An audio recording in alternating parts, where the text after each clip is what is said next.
বিসমিল্লাহির রহমানির রহিম। আসসালামু আলাইকুম ওয়া রাহমাতুল্লাহি ওয়া বারাকাতুহু। আশা করি আল্লাহ তাআলার অশেষ রহমতে আপনারা সবাই ভালো আছেন। আমিও ভালো আছি আলহামদুলিল্লাহ। এক প্রকৃত রাষ্ট্রপ্রধানের স্বরূপ হযরত আবু বকর সিদ্দিক রাদিয়াল্লাহু তাআলা আনহুর স্ত্রীর একটু মিষ্টি খেতে অনেক দিনের অভিলাষ, কিন্তু পয়সা তো নেই। তাই খলিফা যা আনেন তা থেকে একটু একটু করে বাঁচিয়ে বাঁচিয়ে কষ্ট করে কিছু পয়সা জুগিয়ে একদিন মিষ্টি আনবেন। খলিফাকে বললেন, একটু মিষ্টি আনেন।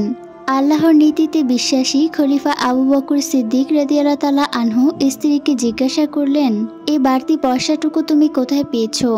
স্ত্রী বললেন, প্রতিদিনে তুমি যা আনো তা থেকে একটু একটু করে বাঁচিয়ে এইটুকু রাখলাম।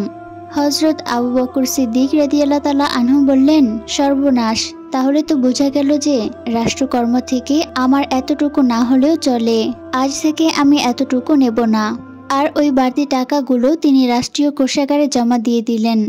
রাজনীতি আল্লাহর হলে রাজনীতিকরা কেমন হয়, রাষ্ট্রপতিরা কেমন হয়, এই ঘটনা হলো তারই একটি নমুনা। সুবহানাল্লাহ।